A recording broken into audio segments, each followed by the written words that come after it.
that book's pretty big. How long did it take to write? This book took, well, I started before Tiger actually came out, so this was a big one. This took about 4 months.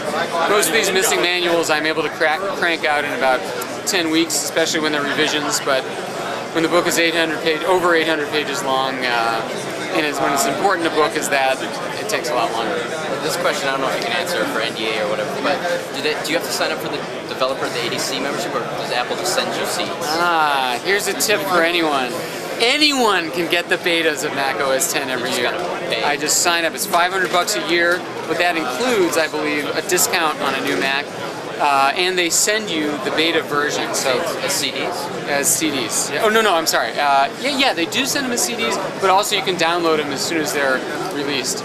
And it's for developers, so it's in theory for people who are writing Mac software. But you know, if you're writing a MacBook, I think that qualifies. I remember last year at the Ad Hoc conference, someone held up the beta disc, and you're like, I need that. That's exactly right.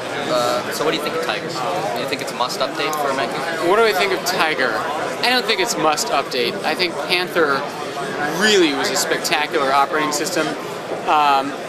It's like this. I find that Spotlight and Dashboard work themselves into your work routine very quickly, and you do feel sort of naked when you go back to Panther and you hit the keystroke and nothing happens. So it's sort of on the edge of being, you can't live without it, and you're fine the way you are. So I think for anyone who uses the Mac a lot, they should spend the money, get the upgrade. But must have for everyone, I'm not sure. What about Macro Boston? It's a little smart. It's definitely smarter than San Francisco. You think it's worth the trip if someone's coming from somewhere else in the country? I think they're playing Macro Boston a lot better this year.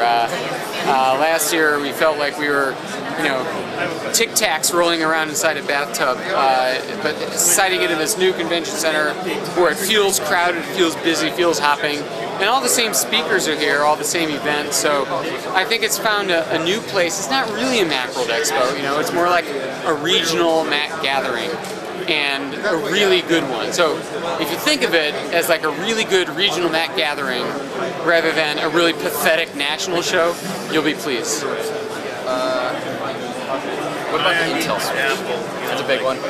Yeah. It's going to be good? The Intel Switch, if they can pull it off, it'll be nothing but good for everybody. I mean, I've been jealous for over a year now about the Windows laptops. They go 5 or 6 hours on a charge of their battery. We get 2.5 hours on a PowerBook or something like that. And the reason is that Apple is tied to the IBM chips, and they're just not delivering the stingier chips. So step one is imagine those Intel chips that are so stingy with battery power give us 6 hours on a charge, married to Apple's gorgeous laptops. I mean, that is definitely something to look forward to.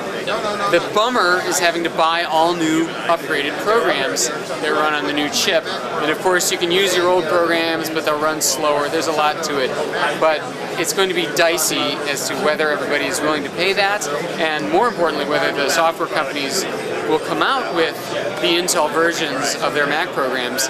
The big boys, of course, will, but what about the little ones? What about Quicken? What about the music programs? So I see it as really, really risky, but if they can pull it off, it's going to be better for everyone. Cheaper, faster, more designs. If Intel knows that they have rivals like AMD, so I think it's going to be really awesome if they can pull it off. Back to the book quickly. This is a question everyone asks all the time, I'm sure.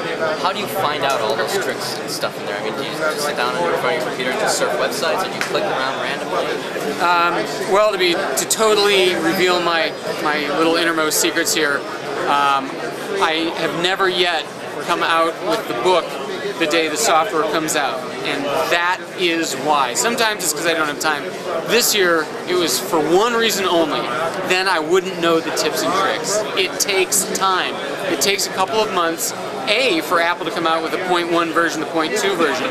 This edition covers the 10.4.2 version. And B, because people discover the tips and tricks and start posting them on the web, start emailing them to me. So it's a combination. I do get like one big interview with Apple. I do hang out at macOS10hints.com and places like that. And I do spend an awful lot of time holding down keys that worked in previous versions, I know how Apple thinks.